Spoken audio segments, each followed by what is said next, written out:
It's Down to Business with Jack Miller. Forget what they teach you in school. This is real life. Not Wall Street, but Main Street. A real show on what's really involved with starting and running a business, with all the ups and downs. Our guests will answer your questions and provide you with valuable information. Stay tuned and join in the conversation. Call us at 305-541-2350.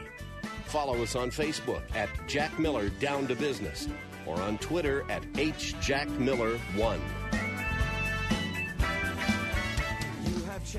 Hey, hello everyone. How's everyone's day going? I hope everyone's having a fantastic day. Your brother's on the line. Okay, put Ari through. I'm going to introduce him. Then we're going to go to a commercial. Okay, there he is. Hey, Mr. Miller, you there? Hey, Mr. Miller. What's going on? It's the Millers. It's the Millers. Ari, please meet Wanda. Please meet the world. South Florida. Todd, the whole group of us here. Hey. Hello, Wanda. Hey. Hello, group world. hug. Hello, Group Todd. hug. Hello, Hey, Ari. One Miller out there. There's a bunch we have the of Miller brothers from Brotherly Love. Huh? 10 is a very special number, and I waited for our 10th show to have my brother, who I've worked with for the past, 20 years on. But hold on. We're going to go to commercial. Then we're going to come back, and we're going to tell the world what we do, the lessons we've learned, try to help some people, and try to make some people some money. So hold on for a minute. We're going to go to a couple commercials from some of our sponsors.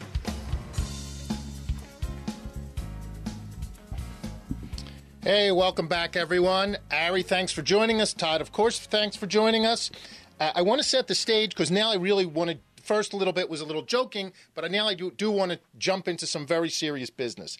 Ari and I have been in business for many years together, and we face, as a company, some tough times.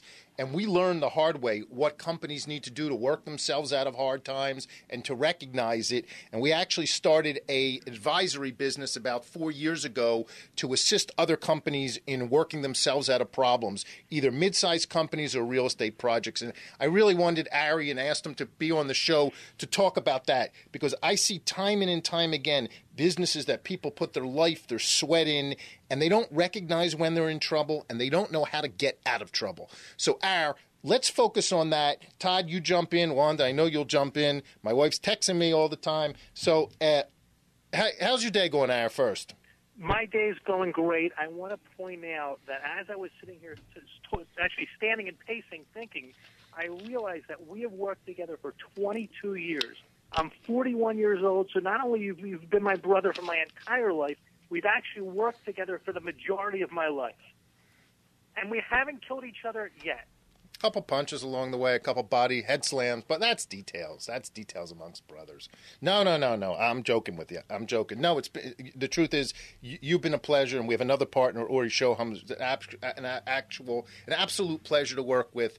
But let's focus on, because what I see and what I know you see all the time is when companies are under stress and when real estate projects is under stress, a lot of times they don't see the stress coming. And I believe, and I know we've talked about it, I know you believe, that companies and real estate projects have to deal with the problems earlier on in the game to solve the problems in a more of a decisive blow.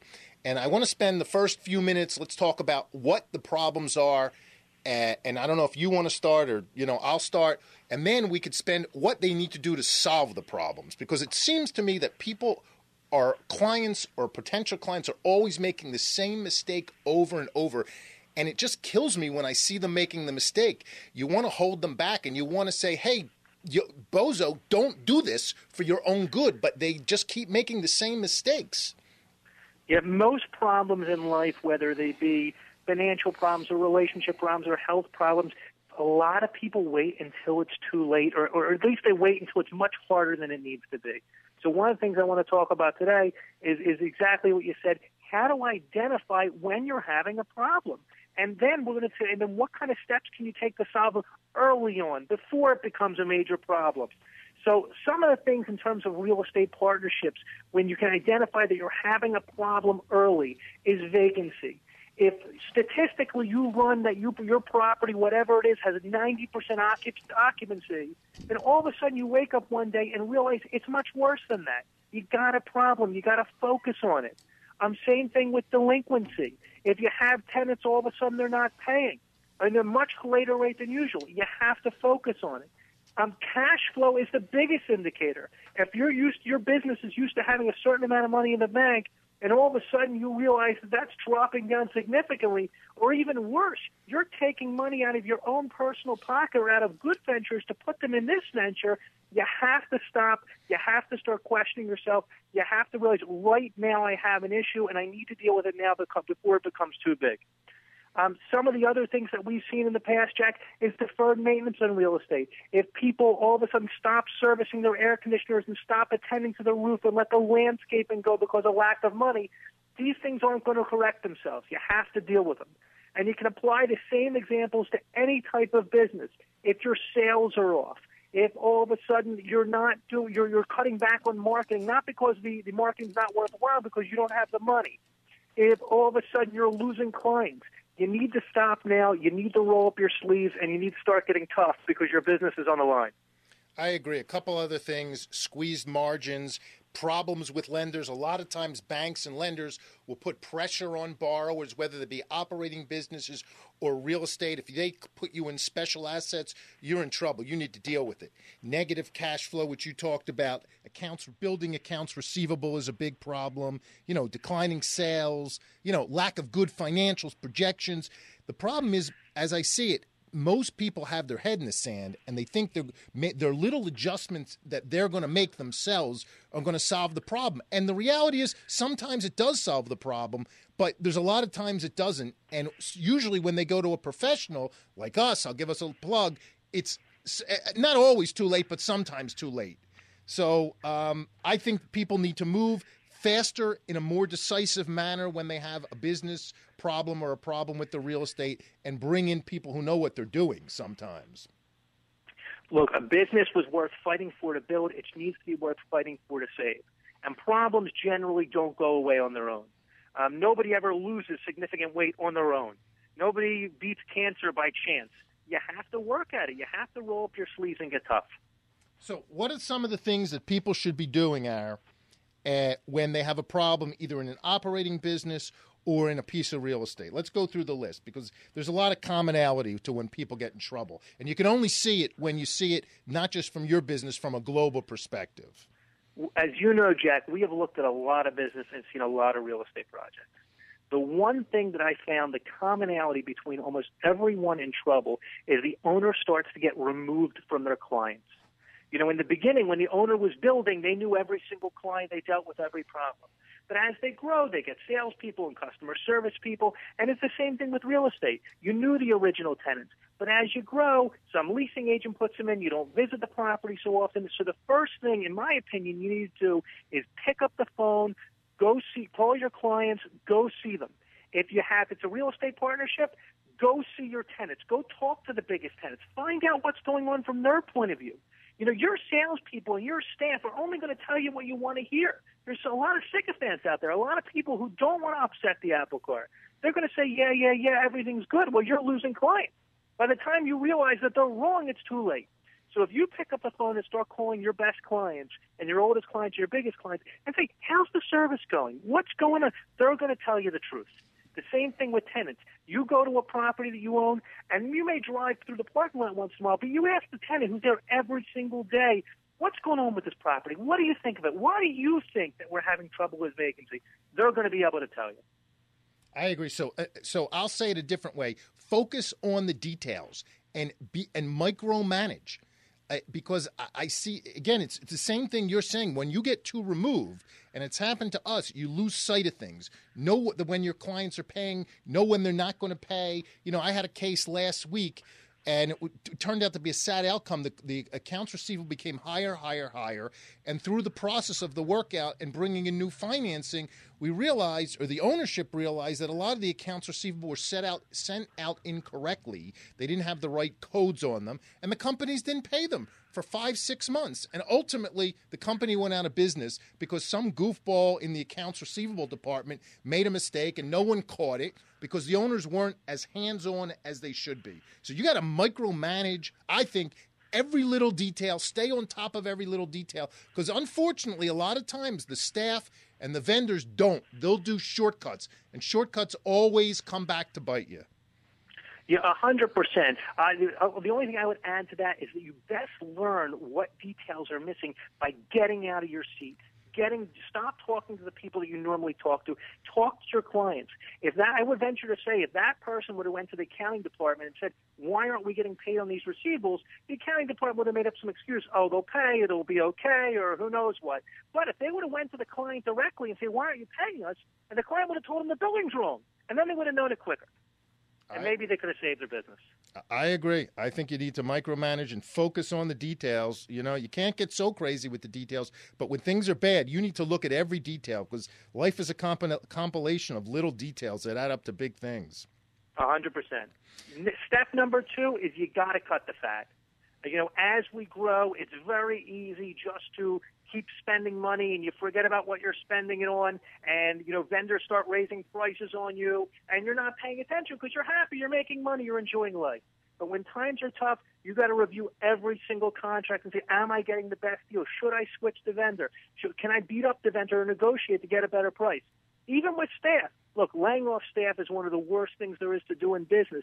But if you have people that are not performing, that are just there coasting, I might have to make a tough decision.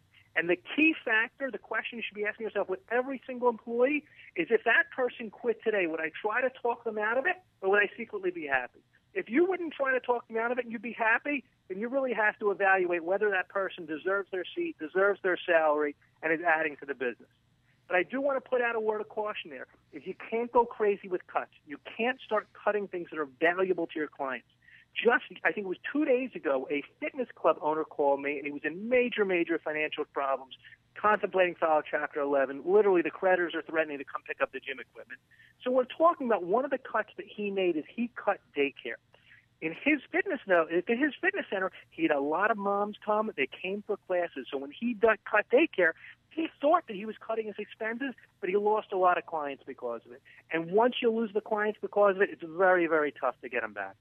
So you got to make the cuts, but you can't. At the same time you have to make the cuts, you really have to make an investment in sales and marketing, and that's the balance I think most people get messed up on. Is they cut the sales and marketing, and they cut what brings in money, and they leave the executives and all the back room in place. And I think it has to be the opposite. They have to cut to the core.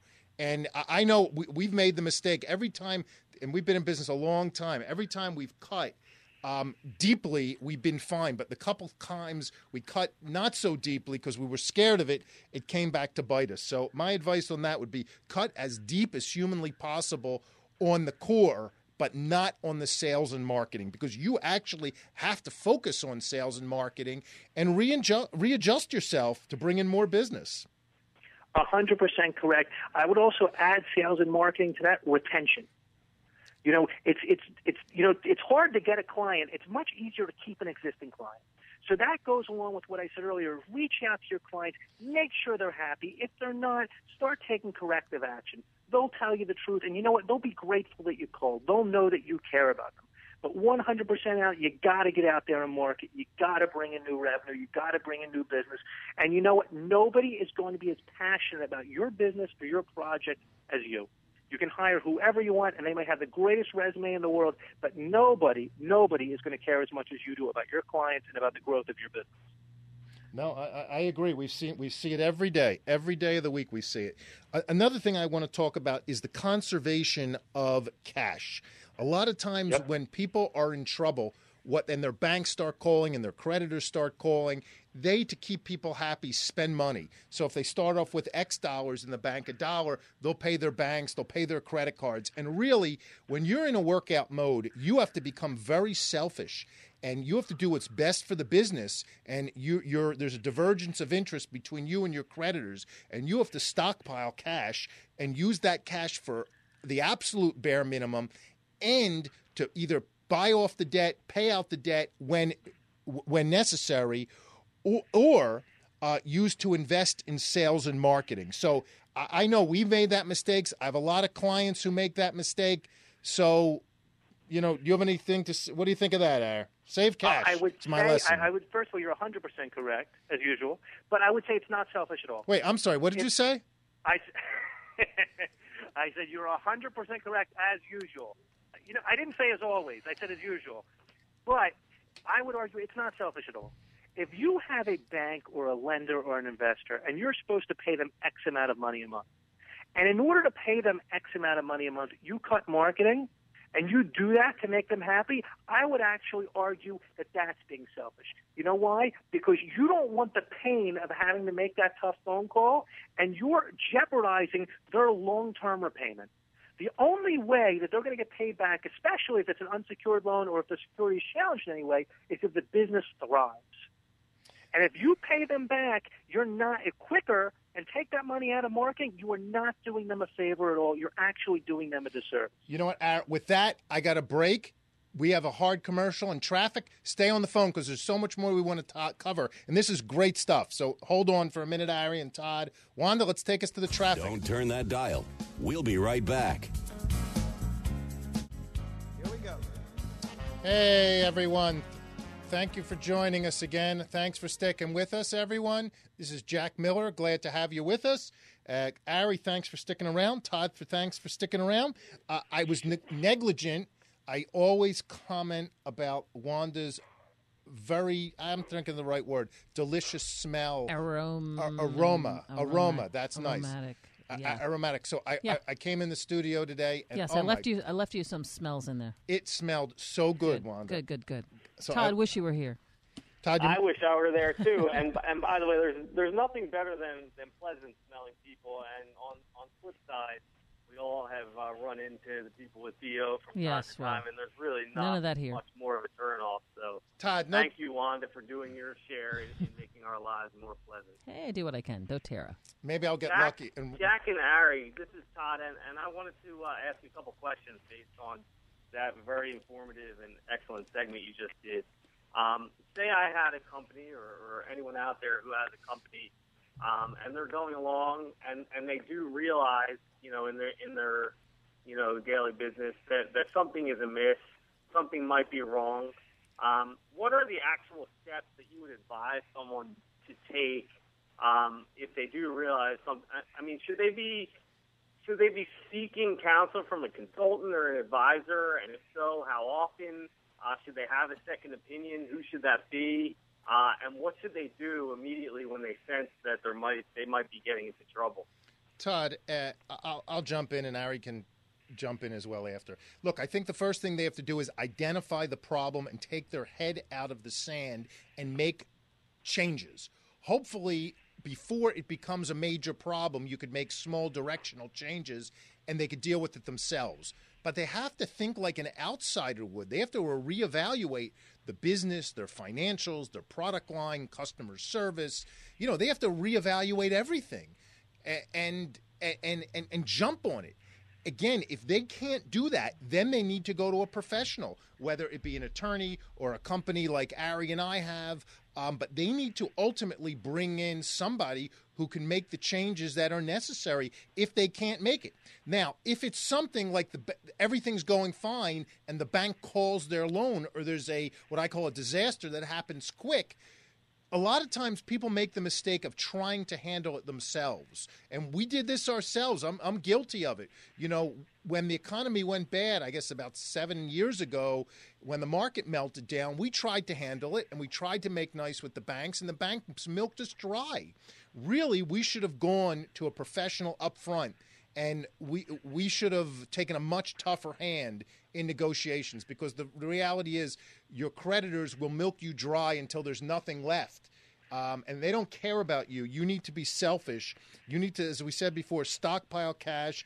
And there's a divergence of interest between your interests and everyone else's interests. I would add one more thing to that, and it was great, by the way, what you said. The most important thing about any turnaround situation. Ari, let me interrupt. You don't have to be nice to me because we're on the air. No, well, everyone's listening. Mom might be listening for all I know. Okay, so the most important thing regarding any one of these situations is the focus of the owner. When you're going into business and you have to get up in the morning and drive to work, and there's going to be problems. There's going to be vendors looking for money. Sales are going to be off. Customers are going to call with complaints. There's a tendency to not go, to sleep in, to go somewhere else. To not do what it needs to be done, to not take the phone call, to not return the email. As hard as it is, that's the exact opposite of what you should do.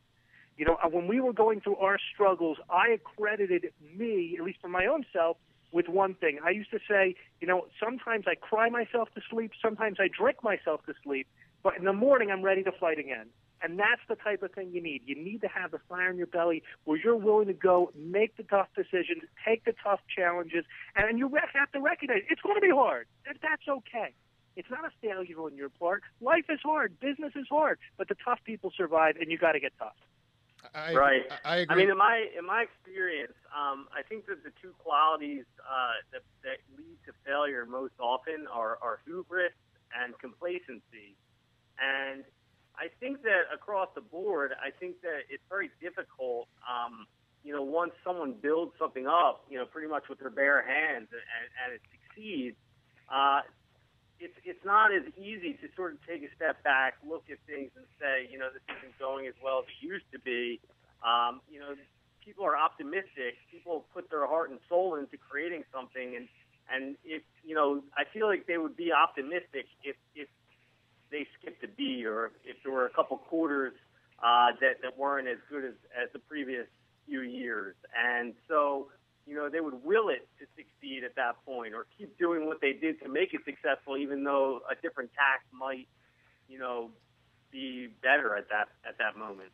Todd, you're 100% right. A lot of times they just don't want to give up the reins. They don't want to face reality that things change. The markets change. The public demand changes. They get complacent. Their ego gets too big. The payroll gets bloated. Whatever it is, things change. And you need to reinvent yourself all the time. Every day, a company and an executive and an owner needs to reinvent himself and ask himself, what can we do better? How can we improve it? What's wrong with it? But really, honestly, deal with it, not stick your head in the sand. Okay. I agree with. Just my thought on it. Just my thought. But I think where Todd was going with this, if you can't do it, or if you find yourself not doing it, you need to bring in help. You need to pick a partner, an advisor. It could be us or a company like us, or it could be a trusted friend, a mentor, someone that you can talk to that's going to be honest with you, that's going to tell you the straight truth, whether you like it or not, and that you're going to respect enough to listen to. And I'll just add, who does not have a vested stake in the business. Don't ask one of your creditors. Don't ask someone on the board. You can ask them, but they're going to have a selfish point of view. So you have to bring in someone, I think, from the outside. I don't know if you agree with that, Ari. Yeah, no, 100%, absolutely. But one thing, too, one of the things that we didn't talk about is what happens if you're in partnership. If you're in a partnership with other people, especially if it's an equal partnership, you know, this becomes a slippery slope. This could be a blessing or it could be a curse. You know, sometimes when you have a partnership and things go bad, you could either rally around each other and lift each other up when the one's down, or you could start pointing fingers. I would caution everyone, the thing that's been great in our partnership is we never pointed fingers. We always rallied around each other. And the partnerships where they do start pointing fingers, imagine if you have creditors at the gate and you have losing clients and you have problems, and then all of a sudden the partners start fighting. I mean, then it becomes so much more difficult to do anything. No, Ari's right. When you have partnership problems, it never ends good. It's disaster. And my advice would be, just like a marriage, even if you don't agree 100% with your partner, sometimes keep your mouth shut and go with what your partner wants for the sake of peace. I've been doing that for 20 years. I know. Well, you survived. We both survived. But then again, I moved to Florida, so I don't know if it became easier. I drove myself out of the state. But Ari's right. The partnerships, I see a lot of businesses go down the tubes. In fact, a quick story about it. About 3 years ago, I represented ownership in a approximately 500-unit apartment building in, I don't want to name the state, but in the Midwest.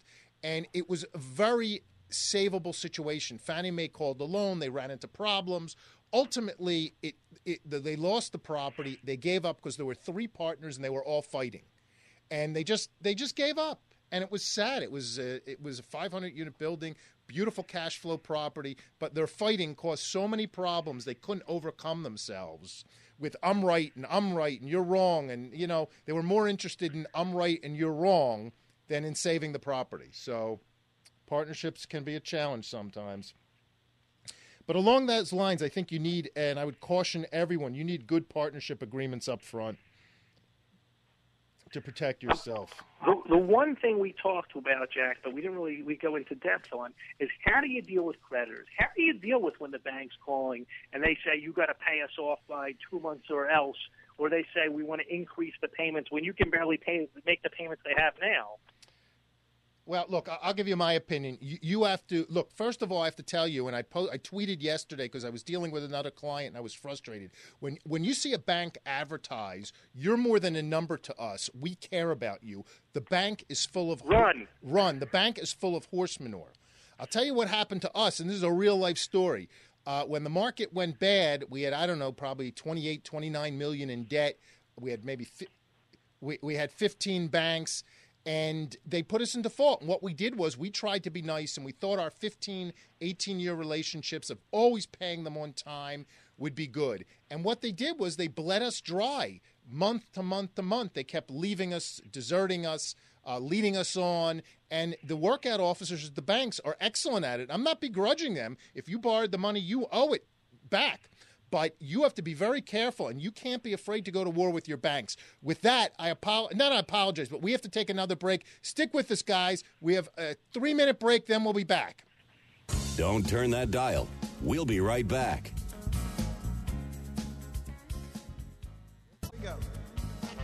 Hey, thanks for sticking with us, everyone. Thanks for sticking with us on the break. Sorry to have such a heavy show tonight, but this is the reality of the world we live in. It is, when you're doing a workout, Todd, and Ari knows this all too well, it is war. In fact, Ari gave me the line, it's like World War I trench warfare, hand-to-hand combat. And your bankers are not your friends. They can be your friends, but they're not your friends. And don't let them don't fall into it, because they're going to lead you on to get what they want. And that's what they should be doing. But don't fall into it. And Todd, to answer your question is, when you have a lot of debt, I think it's a mistake to try to negotiate it yourself, because you're going to want to be nice, and you need a professional to deal with it for you. So that's my opinion. I know for us that made a difference, and I think for everyone it makes a difference. Get a professional who's been through it. Don't make the mistake of going to a guy who does workouts, who normally does traffic ticket fighting. I deal with this all the time. Someone in the middle of nowhere goes to a lawyer who he knows the lawyer, it's his brother-in-law, or he fights traffic tickets, and all of a sudden he's an expert in workouts. Go to someone who's tried and tested and battle-worn. So just my opinion, finishing up. I've been chomping at the bits during the commercial. Lawyers are like doctors. We think a lawyer, one guy knows everything. But the reality is, if something's wrong with your eye, you don't go to a foot doctor. If you do, you're going to be sorry. It's the same thing with lawyers. You need someone who's been through this, who's been through the workout process, who has this type of experience. Otherwise, you're going to get walked all over. 100%. Hey, for anyone's listening, we have a great blog on our website. It's gfcib.com. gfcib.com. There's a fantastic blog. It gives lots of valuable tips on what to expect on a workout, how to deal with it emotionally and I don't want to say physically, but professionally. And I think you'll find it very, very helpful.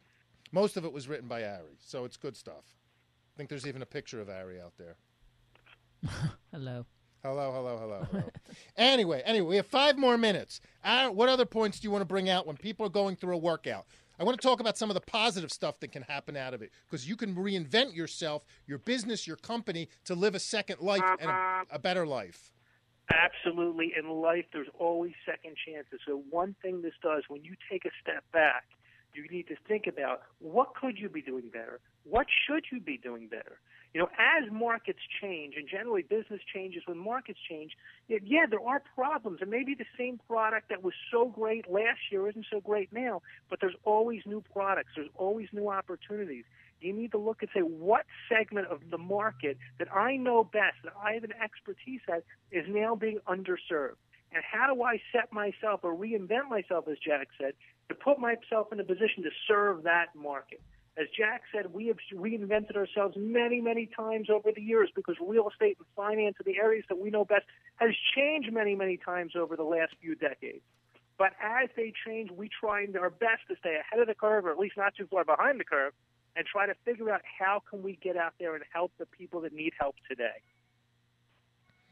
I agree. I think people should reinvent their business every couple of years. There was a book, I forget what it's called, and I think it's called Reinventing Your Business Every 3 Years. You should kind of look at it fresh, like an outsider, and say, what changes can I make to stay ahead of the curve before crisis hits? Because the reality is, if you have to call guys like Ari and I, there's usually a major problem already. So you want to avoid that problem ahead of time. Yeah, but some of the things when you're reinventing yourself, you'll start asking yourself, if you have multiple facilities, what facilities are really profitable at this point? What facilities maybe aren't so profitable? What clients are profitable, or what business lines do I have are profitable, and what really aren't doing it? And maybe it's an opportunity to relook at them, close some, change strategies, and change is always for the best. And if you accept change and embrace it and make it part of your core, then you're going to succeed. I agree 100%. Todd, what's doing in the real estate world, Todd? Is that you beeping? Yeah, the real estate world is chugging along, humming along, and especially in South Florida. Let me ask you a question. With you on vacation, is anything selling in South Florida? Things are selling, yes. No. I mean, look, I have a grocery-anchored shopping center in Pembroke Pines. It's the kind of thing, it's offered at about $4.3 million. You can get into it for a little under $1.5 million. In equity, you can get a loan for 65%, 30-year AM at like 4.5%, let's say. It's offered at just over a 7% yield. If you lever it up, like I just said, you can get close to a 9% yield on a grocery-anchored shopping center in Broward County. I mean, 9% yield on your money in today's market is amazing. In the bank, you can get maybe 0.9% if you're lucky. So, these are the kinds of things that we have right now. We have single-tenant opportunities. We have retail strips, shopping centers, power centers, anchored centers, unanchored centers, and that's just the retail opportunities that we have. We have all classes of real estate. Todd, someone wants to check these out. Where should they contact you? Yeah, my number is 786-522-7021. My name is Todd. I am basically an advisor and real estate broker. I can help you with everything, whatever you're looking to do in the commercial real estate world. I have 20 years plus experience, and I'm ready to work with you and help you do whatever it is you're looking to do. Okay, Todd, we're going to look for you. When are you coming back from vacation? 2 weeks? A week, like a week and a half from now. Okay, we're going to be excited. Wanda's going to lotion up. Ari, my God. I have to end on a slutty note. Oh, I can't help. It's me, not Wanda. It's me. I'm immature. Ari, what's your contact information, my friend? My phone number is 215-947-1032. I think you gave the website already, but you can always contact me or Jack at gfcib.com. And this is Jack Miller. You can contact me at 561-221-0900 or send me an email at jackmiller@geltfinancial.com. Anyway, world, thank you very much. Looking forward to catching you another time. Talk to you next Thursday and catch us on Facebook. Take care. Thanks.